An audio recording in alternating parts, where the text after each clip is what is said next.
The stars above Earth were quiet in the blackness of space near Neptune. The Tralax Empire's warship Vector floated silently.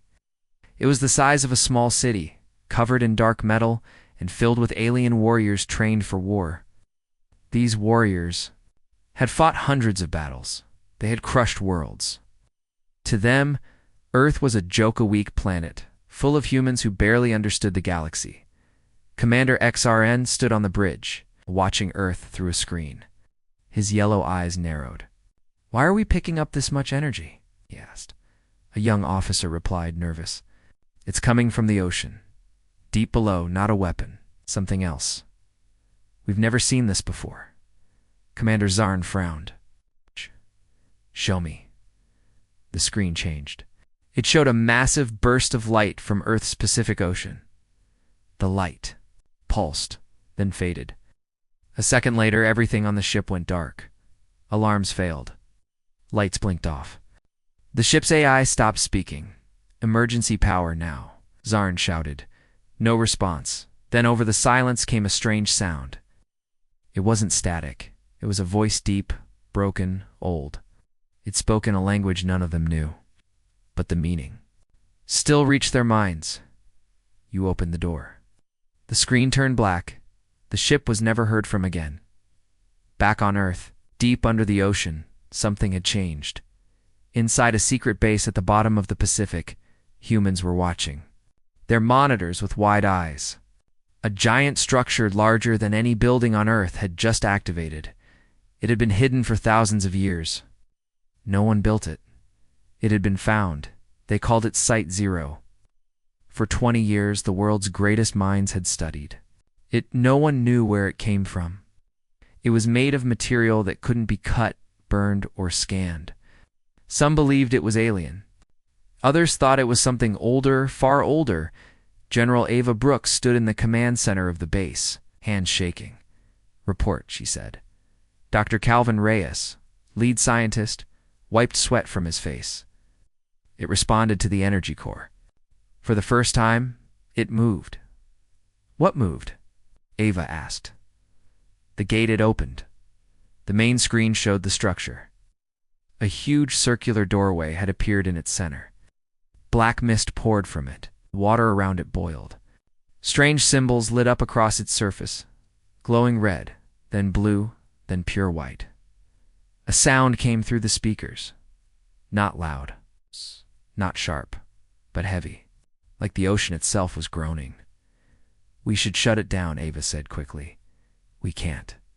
Calvin whispered, "It's not our system anymore. It's alive." The energy burst from the Pacific, reached space within seconds. Across the galaxy, alien sensors picked it up. At first, they thought it was a mistake. Earth couldn't produce that much power. It was impossible. But then the readings grew stronger. The Drelth watchers on the moon of Corv 7 went blind. Their observatories melted from the inside out. Zarkon Union's deep space outposts started reporting whispers. Voices in the void. They shut off their receivers out of fear. In the Galactic Council Hall, representatives from 300 species gathered. "Earth must be stopped," said one, a tall creature with silver eyes. "They woke something. We kept that world isolated." "For a reason," another said, "too emotional, too curious." "They have opened the deep," said a voice from the shadows. "The first race left that gate closed, for a reason." The council sent warnings to Earth. None were answered. They sent drones. None returned. Then they sent warships on Earth. Sky changed. People all over the world saw strange clouds swirling above the ocean. Satellites failed. Birds flew in strange patterns. The tides shifted. In some places, water lifted into the air for a few seconds like it was trying to escape. At a news station in Tokyo, a reporter stared into the camera. "Something is happening in the Pacific. Governments are silent. But we have footage." Look, the screen cut to a live feed. From the water, something massive was rising. It was not a creature. It was not a ship. It was the structure. Thousands of black pillars rose from the ocean, glowing with light. They moved like they were breathing. At the center, the gate floated above the water, now wide open. Inside, there was only darkness, but it pulled at everything. People watching the stream said they felt cold, even if they were thousands of miles away. Then the video cut to static at Site Zero. Panic broke out. A technician screamed, "Something is coming through." A shape appeared in the gate. It was tall, thin, and made of shifting light. Its form kept changing. 1 second, it looked human. The next, it looked like something out of a nightmare. It spoke. "You have woken the chain. The silence is broken. The stars will listen again." Everyone in the room froze. Ava Brooks felt her knees weaken. "Are you alive?" The being tilted its head. "I was sealed before your kind walked the land." "You are not ready." "Ready for what?" she asked. The being turned to the screen showing space. For the answer. It vanished. Seconds later, all Earth satellites turned toward one point in the sky. Neptune? There had been a ship there, an alien warship. Now there was nothing, not even debris. The ship's signal went dead the moment the being spoke. Back in the Galactic Council, fear had replaced anger. "We lost contact with the Vector," one alien said. "That was our strongest ship."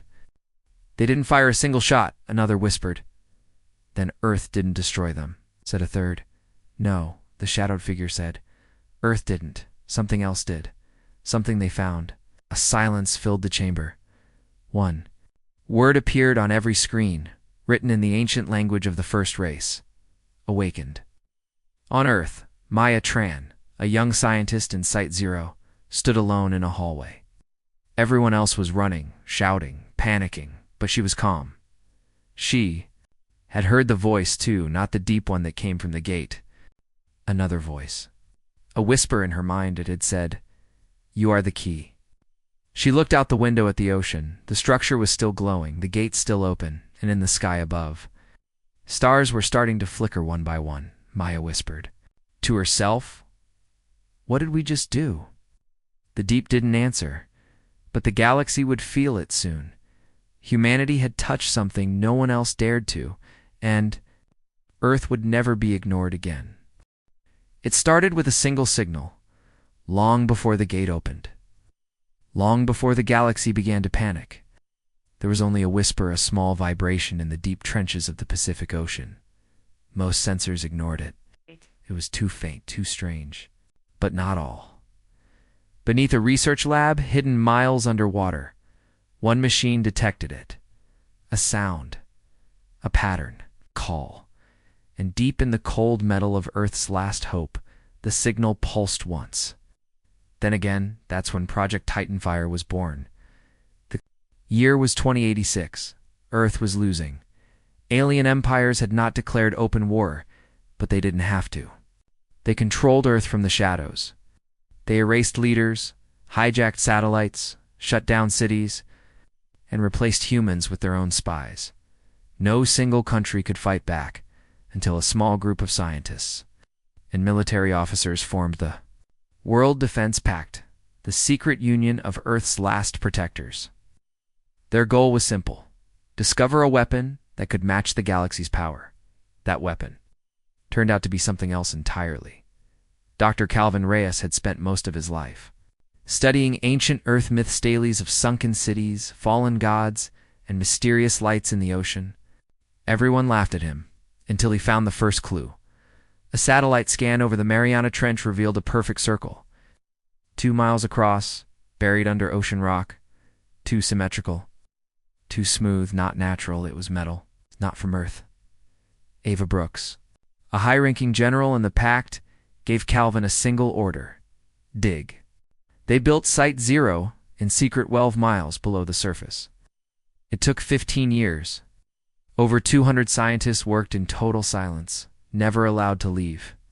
Families were told they had died. What they uncovered wasn't a weapon. It was a machine. A prison.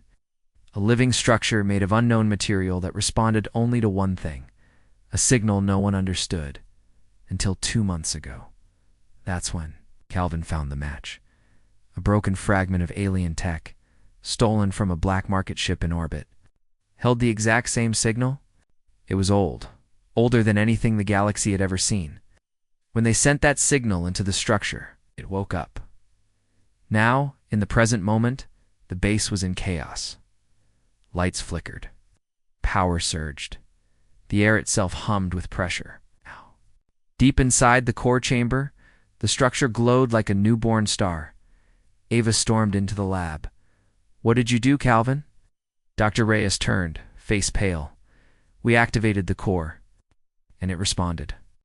For the first time in 50,000 years, it moved. It stared at the glowing ring spinning slowly in midair. "You said this wasn't a weapon?" "It's not," Calvin said. "It's worse." On the screens around them, strange readings flashed. Gravity shifted slightly. The time slowed, then returned to normal. Something was interfering with the basic laws of physics. Then, power died. All screens went black. Red emergency lights blinked on. Technicians scrambled. One woman screamed as her hair floated. Gravity had vanished for a moment, like the laws of the world were being rewritten. A cold voice came through the speakers. "Not human. Not machine system. ... Unlocked." Ava drew her sidearm. "Who said that?" No one answered then. Slowly, the structure spoke again. "Error. Host identity unknown. Searching. Match found. Human DNA signature. Compatibility. Acceptable." All the lights turned white. A beam of soft blue light focused on Maya Tran, the youngest scientist in the room. She froze. I don't know what's happening," she said. But her blood was already glowing, far above. In orbit, satellites picked up the energy spike. It was brighter than the sun for 3.2 seconds. Every sensor on Earth's surface, in space, and even on the moon went blind. The Galactic Council saw it too. They had been watching Earth for centuries, making sure it stayed weak, making sure no doors were opened. Now one had. A very old alien with silver skin and no mouth looked at the data and whispered. Through its mind, "The Deep One is stirring." Panic began to spread.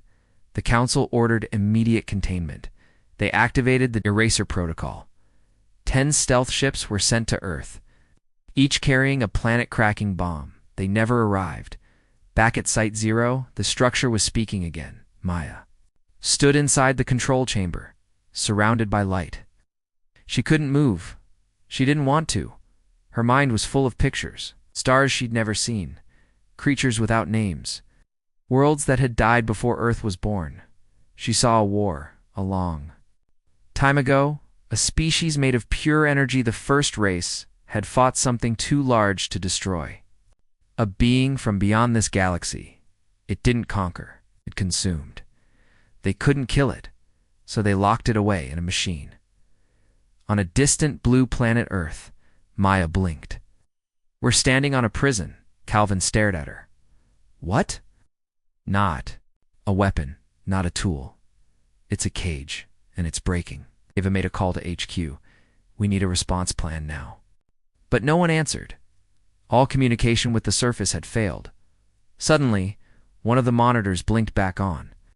It wasn't their signal. It was alien, an emergency broadcast. The message was simple. "Do not approach Earth. Do not send ships. The prison is active." The silence has ended. The screen cut to black. No one moved. Above Earth, space began to twist. The Tralax Dominion's Vector fleet approached Earth's orbit. It was the same fleet that vanished in Part 1, but this part shows what they saw before they disappeared. Commander Zarn watched the oceans below. Its orders were to destroy Site Zero before it could do more damage. Suddenly, the ocean rippled. A black column of light shot into space. Passing through the VEK-Tor, inside the ship, every officer dropped to the floor. Not dead, not wounded, but paused, as if frozen in time. Commander Zarn looked around. What is this?" Like living shadow, it looked at him, and Zarn felt every bone in his body scream. The shadow spoke. "You forgot your place." The ship's systems melted. Then silence. Back on Earth, Maya opened her eyes. "I saw it," she said. "It's not just one being. It's a pattern, a virus of thought. The Deep One is alive. But it feeds on attention." Calvin's eyes widened. "You mean the more they watch Earth, the more power it gets?" Ava whispered. then we've already lost. Maya turned to her. No, that's why it chose us. We're the first species to reach the prison's core and live. Why? Because we're still curious and still united. The first race was strong, but we're human. Outside, the ocean calmed. The structure began to sink back, down, but the gate remained open, and above, across the galaxy, one by one, stars began to whisper. The Council tried to cut off communications. Too late. Every empire had seen it, heard it, felt it. The silence was over. Earth had awakened something ancient, and it was listening. Darkness fell over the Tralax Empire without warning. Across 19 star systems, ships froze in place. Cities powered down. Communications died mid-sentence. No explosion, no enemy fleet. Just sudden, impossible silence in the Galactic Councils. War room. Hundreds of eyes stared at a single blinking red dot on the holomap. Tralax command. Is gone, said a voice. Cold. Flat. Afraid. No one spoke. These were the Tralax, one of the oldest empires known for war and victory. Their fleet had wiped out entire civilizations with ease. Their command center floated above the planet Drassel. Prime, protected by layers of defenses and cloaked sentinels. Now, there was nothing.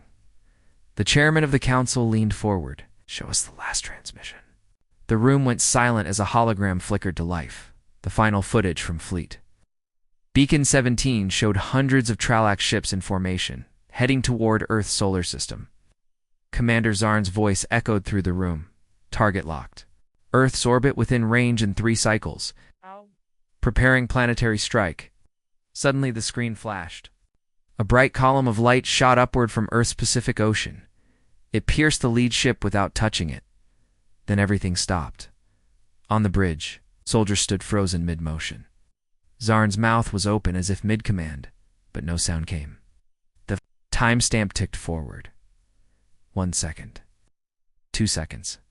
3. And then dash black. The feed ended. That was all. In the council war room, tension cracked the air. No debris. No escape pods? Nothing? Asked the Zarn at the ambassador. Nothing, the tech responded. The chairman stood slowly. We just lost a superpower without warning, without noise. Yes. Didn't fire a shot? Then who did?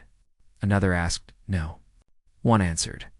But in the back of the room, a tall, quiet being from the extinct Varnan race whispered, it wasn't Earth. It was what they unleashed. On Earth, chaos ruled the surface. News agencies had been shut down. Internet traffic was frozen. Only military command centers still had power, and even that was flickering, at Site 0. Deep below the Pacific, Ava Brooks stood in silence beside Maya Tran. Behind them, the massive structure hummed softly in the dark water. The gate was still open, but it was no longer glowing. It was listening.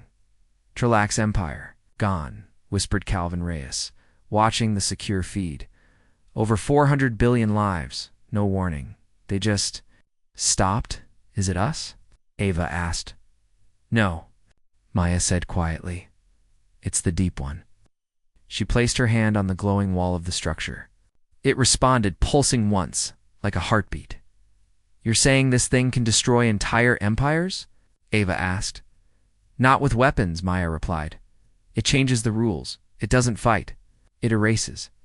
Why didn't it erase us? Maya looked down. What? Because we woke it up. We didn't run. In deep space, ships belonging to the Zarquan dynasty approached the empty Tralax sectors. The Zarquan were scavengers, vultures of the stars. They moved in when others fell and picked apart the remains. They had no fear of Earth, until now, Commander. Vresh stood on the deck of the lead ship, watching as they entered Tralax space. No resistance. No messages. No movement. Begin scan, he ordered. The scan returned something strange. The cities were still standing, buildings intact, lights frozen mid-flicker. But there were no life signs. None. No bodies. No wreckage. Like 19 star systems. It simply stopped existing. And then, all the ship's systems shut down. Power failure. An officer shouted. The stars outside twisted. Shapes moved in the darkness. Vresh turned and saw a ripple, a tall, shadow-like figure passing through the walls like mist. One had no face, only eyes that burned white. He tried to speak, but his voice wouldn't come. The last image recorded was his face, mouth wide, eyes frozen. Then black dot, another fleet vanished. Back on Earth, Maya collapsed. Her head was filled with pressure images, voices, timelines she couldn't understand. Calvin helped her to her feet. What did you see? Time. She whispered. I saw all of time. Past, future.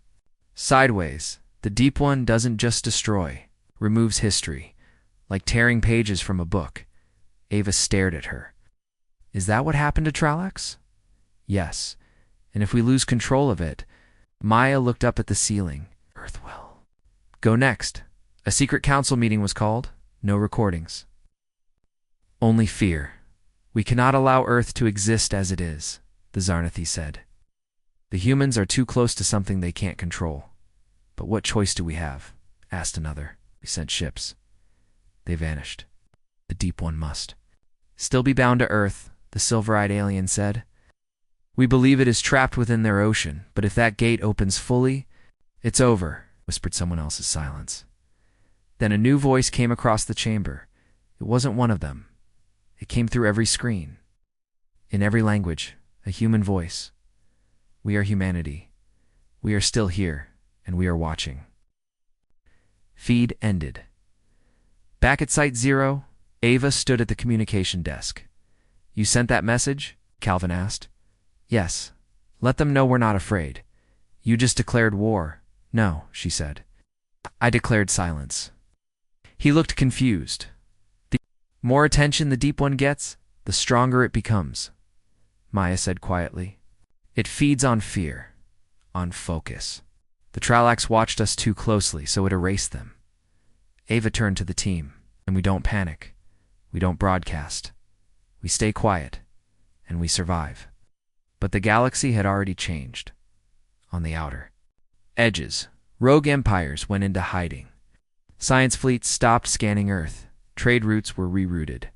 Even pirate groups began avoiding the system. The name Earth became cursed, and in hidden corners of the galaxy, cults began to rise. They called it the coming of silence. They didn't worship the Deep One. They worshipped us. Humans, the only species that awoke, a galaxy killer. And lived inside Site Zero. Maya stood before the gate. It had stopped pulsing, stopped glowing. Now it was simply there, like a door no one wanted to open again. But she still felt it. Thinking, watching. You think it's waiting? She asked Calvin. For what? For us to choose? He frowned. Choose what? Maya didn't answer, because deep in her mind, the voice had returned. Soon you will speak for us both. Her eyes glowed faint blue for just a second, and far across the galaxy. Another star went dark. Humanity hadn't just survived the galaxies, empires, it had outlived them. And now the stars belonged to Earth. The dead moon of Veltrin 9 had no wind, no sound, and no life. It circled a forgotten planet in an empty star system. For centuries it had been ignored. No one lived there. No one ever visited, until now. A small alien science team had landed. On its surface, they came from the Cyrex Coalition, one of the few neutral powers still brave or foolish enough to study Earth's recent chaos. 5 researchers. One goal. Find out what really happened to the Tralax Empire. Inside a cold metal dome near the edge of a crater, their equipment buzzed. Strange signals from Earth had led them here. Buried in the moon's rock was something older than the moon. Itself, a metal tablet, covered in glowing symbols. Not Tralax. Not Cyrax. Something far older. Dr. Reel, the lead archaeologist, stared at it. Her 4 hands trembled as she wiped dust from its surface. The writing moved, not like a machine. Like it was alive, and then the symbols began to speak. Not through sound, but directly into her mind. We warned them. Reel stepped back. Did you hear that? Her team nodded. Her eyes were wide. One of them began to cry. They broke the seal. They opened the abyss. It will not close again. The room went cold. Their equipment sparked. Then the lights died. The last thing they heard before their screams were cut short was laughter, echoing from a voice older than stars. Back on Earth, Maya Tran sat alone in the quiet observation. Chamber of Sight 0. The ocean outside the thick glass was stilled. Still. Not even fish swam nearby anymore. She hadn't slept in 2 days. Every time she closed her eyes, she saw visions. Ruined planets. Screaming stars. Civilizations folding like paper. And in the center of it all, a single black eye. Blinking slowly. From beneath the sea, it wasn't a creature. It was an idea. A shape of thought. It didn't want to rule the galaxy. It wanted to undo it. Behind her, Dr. Calvin Reyes entered with a tablet in hand. We just got an off-grid signal. From the Velterin system. What happened? She asked. Gone. All 5 researchers. Equipment fried. Final logs. Disturbing. He tapped the screen. A voice played. They warned them not to wake the deep one. Then static, then screams. In the deepest part of the ocean, the gate pulsed once. Just once. But every whale in the Pacific began diving. Every compass twisted. Every human who dreamed that night saw the same thing. A giant shadow. Rising slowly from the bottom of the sea with too many arms, and a mouth that never ended at the Galactic Council. Fear turned to desperation. They are hearing voices now, said a counselor from the Rin Empire. Even species who've never met the humans are seeing things. The deep one is spreading. Across the mind space? You mean telepathically? No, I mean it's using dreams. Fear. Memory. Another tapped the table. This was why the first race sealed it away. Not because of its power, but because it speaks. And it's speaking again. The chairman rose. We have one option. It's one weapon left. We call the Cardell Architects. Gasps filled the chamber. They build star killers. One voice whispered. They build cages, said the chairman. And we'll need the biggest one ever made. Meanwhile, at Site 0, Maya's mind was slipping deeper. She sat before the gate, alone, her eyes glowing slightly, lips moving with no sound. Ava. Brooks and Calvin stood behind a glass wall, watching her. She's not sleeping. Not eating, Ava said. She's changing. Calvin nodded. Her neural scans show patterns we've never seen, not even in the first race archives. Ava turned to him. Is she human? He didn't answer. Inside the chamber, Maya whispered a sentence again and again. It's not a god. It's a message. And suddenly she stopped. She looked at them, and for the first time in hours, she spoke aloud. They're building something. A trap. It won't work. Who's building it? Ava asked. The council? The architects? Calvin froze. How do you know that? I was there, she said calmly. Just now she pointed to her temple. I don't need ships anymore. The edge of the galaxy, the Cardell Architects arrived. Massive living machines made of stone, fire, and data. They didn't speak, they designed. When the council summoned them, they began construction immediately. A prison. Larger than a star. A web of folded space meant to capture the Deep One's signal and shut it down. But as they worked, they started to hear it too. Whispers. Designs they didn't draw, appearing in their blueprints, one by one. The architects stopped building. One began laughing. Then it tore itself, part screaming with joy. The prison would never be finished. The Deep One was already inside their minds, on Earth. Calvin found Maya writing strange symbols across the floor. They weren't random. They were maps, star maps, with routes that no longer existed, coordinates that didn't match any known system. He crouched beside her. What are these? She smiled faintly. Memories of galaxies long gone. Yours? No, the Deep One's. Calvin stepped back. You're bonding with it, he said. I think it's lonely. He stared at her, horrified but deep down. He felt a small part of him agree. Above Earth, the last surveillance drone, an old Russian relic left in orbit, caught something no one could explain. a massive circular shadow, wider than Earth's diameter, floating just above the atmosphere. It wasn't a ship, it wasn't solid, it looked like a mouth, but when they zoomed in, there were stars inside, not behind it, inside it, like a window to somewhere else then. Just like that, it was gone. But the fear remained, because no one knew if it had arrived or opened. Later that night, Maya walked into Ava's office. "I need to leave Site Zero?" Ava frowned. "Why?"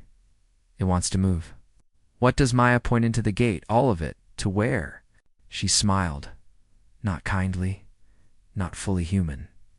To the stars. Ava reached for her communicator. "Can't let you, Maya," raised one hand. The lights dimmed, and all across Earth, people looked up at the sky and saw something new, a black ring of light. Hanging where the moon used to be, it was the gate, and it had moved Earth. It was no longer just a planet, it was now part of the deep. A voice echoed across this galaxy. It wasn't loud, it wasn't angry, it was human, and that made it terrifying. "This is Earth. We advise all civilizations to stop approaching. Do not scan, do not send ships, do not listen. This is your only warning." Message repeated once, then the signal cut off. No threats, no weapons. No explanation, just silence. On the edge of the Avanox belt, a patrol ship belonging to the Erothian Dominion received the message. Captain Drex, a proud war veteran, laughed at it. "Humans," he growled, "sending warnings to us." He spat. "On the deck, they don't even have warp cannons." His crew chuckled, but one officer, young and quiet, said nothing. It wasn't just audio. It carried something else, an embedded pulse that made the back of his neck tingle, sir. "I think we should leave," he whispered. Drex ignored him. He ordered the ship forward. 10 minutes later, the ship disappeared. No explosion, no black box. Nothing. And that was the 5th Erothian ship to vanish that week in the council chambers. Panic returned. Earth's warning had reached every system, every species, even those buried in dark space. And it wasn't what they expected. "Why no demands?" asked one counselor. "No lists, no territory claims." "They don't want power," another answered. "They want silence." "Worse," whispered a third. The chairman stood. "We have underestimated the humans. They didn't just unlock a gate. They formed a bond." "With what?" someone shouted. "The unknown." Silence fell over the chamber, because silence had become Earth's new weapon, back at Site Zero. Now empty of scientists, only 3 people remained: Maya Tran, General Ava Brooks, Dr. Calvin Reyes. The rest had left. Not by force. They simply couldn't sleep, couldn't think, couldn't stand to be near the gate anymore. It whispered. In dreams, bled into thoughts, made people question what was real. But Maya was different. She stood at the center of the structure, now floating above the ocean's surface, spoke to it in a language no one taught her. The gate pulsed, then spoke back. "The stars fear you now." She nodded. "Let them. You are no longer like them." "I know." Behind her, Ava watched. "She's becoming something else," she whispered. Calvin replied. "She already has." Humanity changed in quiet ways. World leaders dissolved. Their governments, nations no longer argued. There were no more elections, no more campaigns. Not because of fear, but because something greater had entered the minds of humankind. Clarity, for the first time in human history. Earth spoke with one voice, and that voice said, "Stay away." In a forgotten star system to rival empires ignored. That warning the Krell and the Vaskari had fought for over 700 years. Neither trusted the other. So when the warning reached both worlds, each thought the other had faked it. They both sent scout fleets to Earth, one from the east, one from the west. They never met. Both fleets vanished at the same moment, but not without leaving something behind. A signal, just 3 words, pulsing across space. Too late, listening. And then one by one the home stars of both empires began. 2 dim dot in sight, Zero's control room. Maya lay inside a containment pod, not to be restrained, but to protect everyone else. Her brainwaves had shifted far beyond human range. She no longer needed food, no longer needed air. But her presence distorted everything around her: time, light, even sound. Calvin observed her from behind glass. "She's barely 29, he whispered. "And now she's carrying the voice of an ancient force." "She volunteered," Ava said. "She didn't know what it meant." How? "None of us did." Maya's eyes opened. She looked straight at them. "I can still hear you," she said, smiling faintly. And they both felt something move inside their minds, like someone else had heard. 2. On Mars, the mining colonies shut down. On the Moon, the last research base sealed its gates. Earth wasn't in lockdown. Earth is in containment by its own people. Not out of fear, but to avoid letting the rest of the galaxy hear the thing that now lived within Maya's voice. It wasn't evil. It wasn't even cruel. It was simply not meant to be known. And the more it was noticed, the more it awakened the Deep One. Didn't destroy planets. It removed them from memory, from existence, from time, in the ruins of a long-dead star system. One last desperate group of alien historians gathered. They weren't soldiers. They weren't leaders. They were listeners. They believed they could talk to the Deep One, reason with it, so they sent a message. It said, "We do not fear you. We wish to learn from you." They waited one full solar rotation. Then, on the edge of their vision, the stars rippled, and they heard a single word, whispered across galaxies. "Okay." And then they were gone. Not dead. Erased at Site 0. Maya stood again. No one knew how she had left the pod. The cameras didn't show it. The logs didn't record it. She was just standing. Calvin walked toward her. "What did you do?" "Had a conversation? With who?" She smiled sadly. "Everyone who used to exist." Ava grabbed a communicator.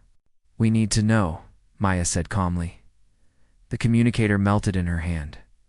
Ava stepped back. "You're not threatening us?" she asked. Maya looked her in the eye. "Why would I threaten the last ones who still listen?" That night, Earth's sky changed again. A new moon appeared, smooth, black, and silent. It wasn't a natural object. It didn't orbit, didn't cast shadows. It just watched, and far away in other corners of the galaxy. Empires that once ruled for thousands of years began to fall silent, not because of invasion, not because of war, but because their names were no longer remembered, their symbols no longer appeared in the sky. The galaxy was being edited, one thought at a time. Humanity had changed the rules. It didn't conquer, it didn't fight. It simply stood and spoke, and the rest of the galaxy went quiet. The Deep One now lived with Earth, and as long as humans remained still and calm and silent, the stars would be safe. But if anyone pushed too far, if they ignored the warning, they would meet the same fate as the Tralax and the Krell and the ones whose names no longer even existed, because now humanity had declared silence, and the galaxy listened. High above the gas world of Eltros hung the Celestial Throne, a fortress the size of a planet. It was home to the Arcadian dynasty, the oldest empire and the known galaxy rulers for over 80,000 years. Their archives held the first star. Maps, their fleets could darken suns. Their throne was carved from neutronium, a material forged in collapsing stars. No species had ever dared threaten them. Until now. Until Earth spoke. Until entire fleets vanished without a sound. Until Maya Tran stood on a platform above the Pacific Ocean and told the galaxy to be silent. And the galaxy obeyed. But Emperor Varen, ruler of the Arcadians, did not kneel. He laughed from his crystal throne. His voice shook the walls of the chamber. "A species born yesterday dares lecture us." He said to his inner circle, "We've erased more civilizations than Earth has years." His prime strategist nodded. "They show signs of contamination, a link to a deep force, a ghost story," no longer whispered an old priest. "In golden robes, the Deep One walks with them." "We saw the stars blink. Then we destroy the host," Varen said coldly. "We burn Earth, and if the Deep One rises, we trap it, like we did before." Silence. The room grew tense. Only a few knew what he meant. Only a few remembered. The hidden war that nearly erased the galaxy the last time the deep stirred, and only the Arcadians had survived it. Barely 1 hour later, 12 World Drainer warships left the throne. They passed through 11 stargates, tore through a dark nebula, and arrived at the edge of Earth's system. They did not hide. They wanted. Maya trained to see them. They wanted Earth to feel fear. But Earth remained quiet. No fighters launched, no weapons fired, no threats made. Only Maya stood atop Site Zero. Eyes closed. Hair flowing in the storm winds as the massive black gate behind her pulsed softly. General Ava Brooks watched from the base below, speaking into a secure line. They've arrived. Arcadian warships. Bigger than anything we've seen. On the other end, Calvin Reyes spoke from a lunar outpost. What's she doing? She said one word before going up there, Ava said. What word? Listening. Above the moon, the lead Arcadian ship moved into position. Admiral Theric stood on the command bridge. Armor glowing, voice sharp. Fire warning shots, he ordered. The ship charged its light cannon. A beam of molten plasma fired through space. Slicing past the moon, it's carving into the void just a few hundred miles above Earth's atmosphere. The sky lit up. The oceans shook. But Earth didn't answer then. On every screen aboard the fleet, a face appeared. Maya, her eyes glowed silver. Her voice was soft. Go home, Theric laughed. You dare speak to me? You don't remember, Maya whispered. But the deep does. What does it remember? Who helped cage it? Theric's blood ran cold. It was true, long ago. The Arcadians had allied with others forgotten races to trap the Deep One, before it woke the stars. They succeeded, but at great cost. Entire galaxies vanished in return. Only a few were spared. Only. Those who stayed silent now had broken the silence. The sky above Earth turned black, not with clouds, but with absence, one by one. The Arcadian ships began to drift, not explode, not burn, just drift. Their systems shut down, their stars blinked out, their memories grew fuzzy, and then, beside each ship, the walls started to whisper. One word, over and over again. Remember, that was worse than death, because the whispers didn't stop. They dug into the mind, they showed the Arcadians their own crimes, forgotten. They buried, hidden for millennia. They saw burning skies. They saw children turn to ash. They saw the gate, closing. And they saw the eyes of the deep, watching them even then. Tar UK screamed. Then he vanished. Not a beam, not a strike. He just ceased as if the universe itself had edited him out on the celestial throne. Emperor Varen felt it. His blood stopped. His bones cracked. He fell from the throne, and in his final breath, he understood. We never locked the deep, he whispered. We only slowed it down. Then the throne began to crumble. Not crash, not break. Just vanish. One atom at a time. And as it did, the empire collapsed. The Arcadian star maps faded. Their statues cracked. Their languages died in the throats of their people across the galaxy. Monuments turned to dust. It was not war, it was correction. The universe was erasing a lie. Back on Earth, Maya sat quietly at the edge of the ocean. Children played nearby. No one was afraid. The world felt calm, as if something heavy had been lifted. Ava joined her, handing her a cup of tea. You saved us again, Maya said. They destroyed themselves. You could have stopped them. I did. Pause. Ava frowned. There's no record of them anymore. It's like they never existed. They didn't belong, Maya said quietly. The deep remembers what was real. And us. Maya turned to her. You belong. In deep space, a probe recorded something strange. Where? The celestial throne once stood. There was only mist now. But within it, a new star was born, soft, white, still, and around it. Thousands of voices whispered, not in fear, not in pain, in peace. The deep was not a monster. It was memory. It did not punish, it restored. And now, the galaxy was healing, but it would never forget Earth, because Earth had listened, and Earth had survived. Maya didn't sleep anymore. She didn't need to. But sometimes, when she closed her eyes, she didn't see dreams. She saw worlds. Worlds that no longer existed. Worlds that had never been born. And worlds that had been watched by something. Deeper than the deep. Something without a name, far beyond the edge of the galaxy. Where maps ended and silence began, floated a structure. It wasn't made of metal, or stone, or time. It was shaped like a wheel, massive, broken, and turning slowly in the dark. It wasn't moving through space. Space moved around it. No species had ever found it. No probes had ever returned from it. Because the moment something noticed the wheel, it was pulled into its memory, and now Maya had seen it. She didn't know how, only that it had been watching, not her, not Earth, but the deep one itself. And if something was watching the deep, then what came before the stars?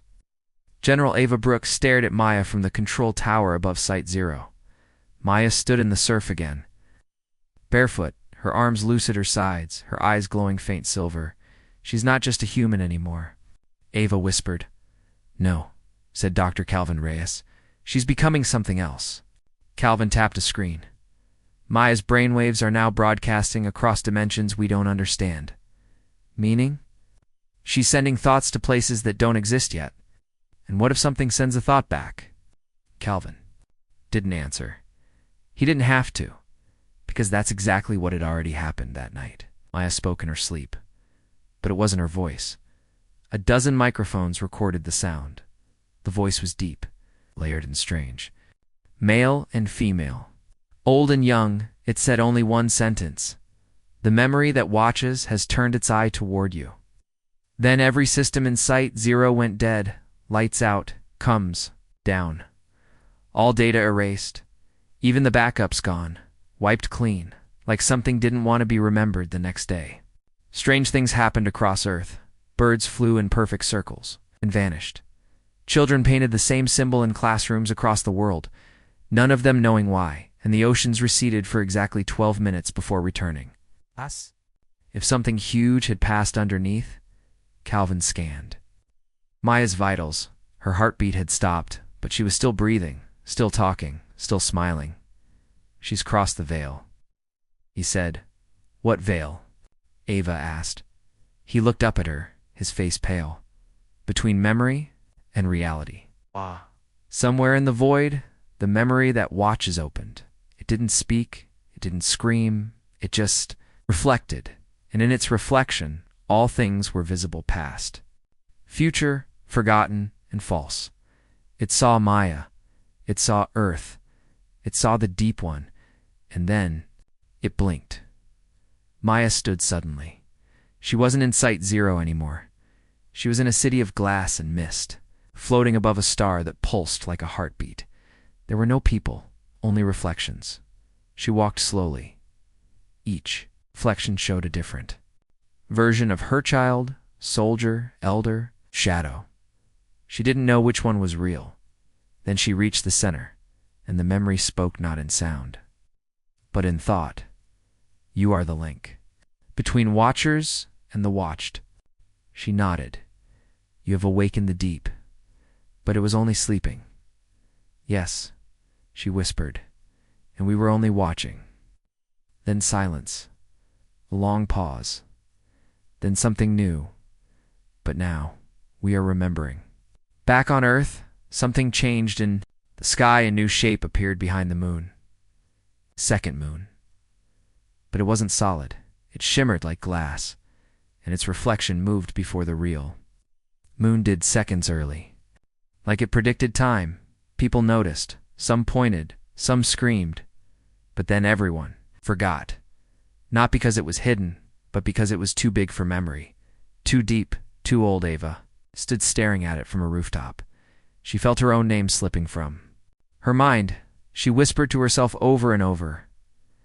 Ava, Ava, Ava, Ava. Inside the memory realm, Maya saw something else. A door. Simple, wooden, old. Not special in any way, but it shouldn't be there. Even the reflection stared at it. She walked closer. The door whispered, not with voice, but with feeling, curiosity, pain, hunger. She reached for the handle, then stopped. The Deep One's voice echoed in her mind. Not yet. Maya blinked. She was back at Site Zero, breathing heavy, soaked in salt water, her hands shaking, and in her pocket, a wooden key. Calvin stared at the key, horrified. We've never seen anything like it. It's just wood, Ava said, turning it in her hands. No. It's memory, shaped into matter. You think it opens the door Maya saw? I think it opens the first door. They looked at Maya. She was quiet. Then she spoke. I need to find the door. Where is it? Ava asked. Maya looked up at the stars. Not here. On the edge of the galaxy, the forgotten species known as the Aileron Watchers stirred in there. Crystal sleep. They had buried themselves when the first stars were born, to hide from the thing that remembered before memory. Now they felt it waking. They sent out one final message. Do not seek the door of first light. What lies behind it is not death. It is realization. Earth never received the message. The memory that watches made sure of that, because the path had already been chosen. And Maya had already begun to remember, not just for Earth, but for all of existence. Maya stood at the edge of reality. Before her floated a door impossible. In every way it didn't glow, it didn't hum, it didn't threaten, it just waited. Carved from forgotten wood, shaped before stars were born, the door hung in space, like it had always been there. Behind it, there was no light, only something deeper, something older than the Deep One. Maya reached into her pocket and pulled out the key. It was warm, beating like a heart. A final whisper echoed in her mind. Not everything. Behind the door wants to be remembered. She turned the key, and the universe blinked. Back on Earth, the skies cracked like glass. Not broken, just peeled back, layer by layer, like curtains being drawn from reality. People across the world looked up and saw things they couldn't explain. Worlds layered behind their own. Cities above clouds that weren't there a moment ago. Shapes moving sideways in time, and always. The faint sound of breathing, slow, deep, watching. Ava screamed Maya's name from Site Zero's tower. No answer. She's gone, whispered Calvin, staring at the readings. Not dead, not alive. She's somewhere else. Maya opened her eyes. She wasn't in space. She wasn't anywhere. She stood in a white field, under a sky filled with doors, millions of them. Each one different, some small and cracked, some as tall as planets. Each one pulsed gently, like a heartbeat. And from each door came memories, not just visions, feelings, pain, love, regret, joy, despair, wonder. It overwhelmed her then. From behind came a voice, not loud, not frightening, just familiar. You found the door? She turned it.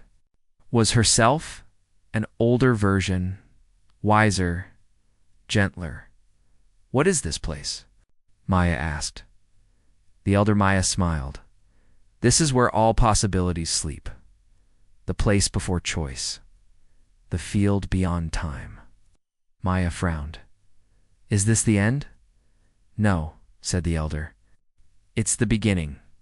You've stepped beyond the story, beyond watchers, beyond memory. Maya looked around at the endless doors. What happens if I open the wrong one? Her older self smiled sadly. There are no wrong doors, only truths you weren't ready for. Meanwhile, Earth was shifting. Gravity changed slightly. Colors deepened. People began to dream of things they didn't understand, alien languages. Other planets, dying stars. Some woke up crying, some woke up smiling, others didn't wake at all, but they weren't dead. They were dreaming together. One connected mind. Humanity was evolving, not biologically, consciously, and they didn't know it yet. But the universe had started to listen.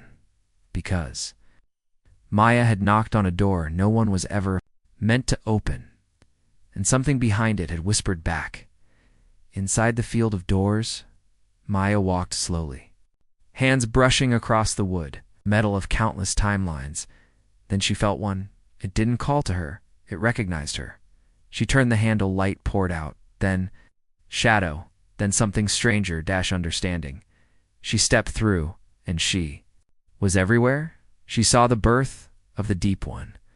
Not a monster, but a child, born of thought, made of memory, alone in a vast dark sea of stars. The Deep One hadn't been evil. It had simply been forgotten, and the forgetting made it cold, made it dangerous. Until Earth remembered it, until Maya did. Now it watched her, but not with fear, with hope. Then Maya saw more, the Watchers, the Arcadians, the silent empires. All of them were echoes, fragments of civilizations trying to climb out of darkness, but none of them had done what Earth did. They listened, where others conquered or silenced. Humanity stood still and opened its mind. That was the key. Not power, not weapons, but willingness to remember. That's why Earth had survived. That's why the deep protected them. That's why the memory that watches had finally blinked. Because humanity had changed the story, and now Maya had one last choice to make. The elder Maya stood beside her again. You've seen it all. Now you must decide. Decide what? Do you return to your people, or lead them forward? Maya blinked. Forward to what? The elder pointed behind her. A new door had appeared. This one was glowing, not with light, but with life. The name on it wasn't in any language, but Maya could still read it. It simply said, Home Rewritten. Back on Earth, the second moon shimmered, then slowly vanished. Stars realigned. Oceans grew calmer. Storms slowed. The planet itself seemed lighter from the ruins of forgotten empires. Strange flowers began to bloom. Colors no one had seen before. Birds sang new songs. Children looked up at the stars and smiled for no reason. And then Maya returned.